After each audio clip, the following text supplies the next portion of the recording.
Biden and uses his administration to open another investigation into Elon Musk's businesses. Now, we saw in the wake of Elon Musk announcing that he is going to try to acquire Twitter, we saw the Biden administration immediately swoop down and start investigating Tesla, start investigating everything essentially that Elon Musk is involved in, because they don't want Elon Musk to break up the big tech monopoly, which is used to protect the corrupt politicians who are part of the Biden administration. But what makes this more interesting is Elon Musk actually voted for Mayra Flores in Texas. You remember Elon moved from California to Texas.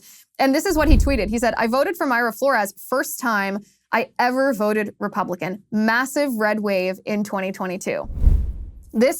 Obviously this is going to scare the daylights out of the Biden administration, because Elon Musk is not conservative. He might be voting Republican, but he's never been conservative. I mean, he's a fan of Andrew Yang. Andrew Yang is like the universal basic income guy. I think he's on board with the January 6th committee. I mean, this guy, Andrew Yang, is not conservative at all. Neither is Elon Musk. Elon Musk was famous for posting that graphic, that meme on Twitter that showed that he used to be liberal on the political spectrum, but as the radical left moved further and further to the left and he stayed the same place, he slowly, because the spectrum then widened, he fell on the conservative part, towards the center, but on the conservative part of the spectrum, this obviously caused all the liberal heads to explode because it was so accurate.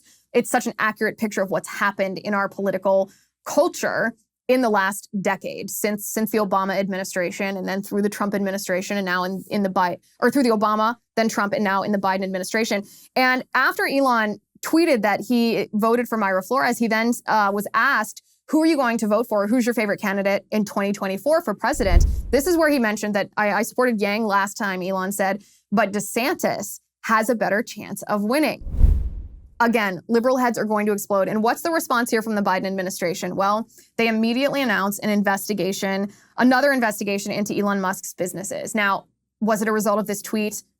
Indirectly, but not necessarily directly, but it is a result of Elon Musk being red-pilled. Make no mistake. I mean, we were the ones who saw 2-3 weeks ago when Elon Musk announced that he had registered as a Republican for the first time.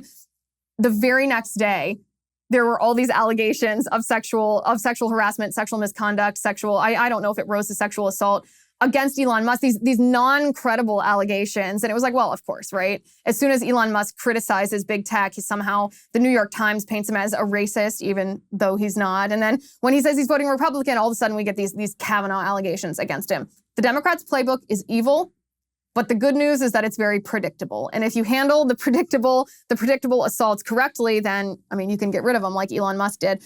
Well, what the Biden administration is doing to Elon now is they're forcing SpaceX, his company, to essentially kowtow to dozens and dozens, almost 100 actually, I think it's 75 environmental actions, they say, before they're allowed to launch their rocket out of Texas.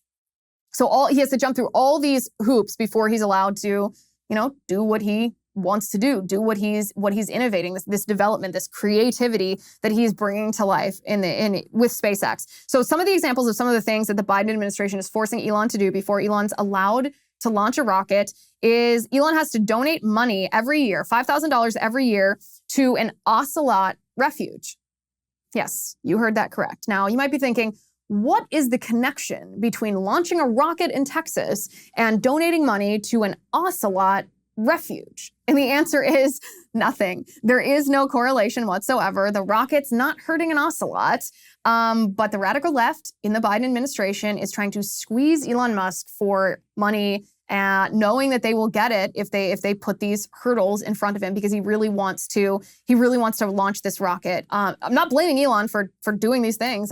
I don't know what choice he has. He could challenge them, I'm sure. I hope he does. It might delay his rocket launch, but they're forcing him to pay $5,000 a year for an ocelot refuge and a Falcon fund.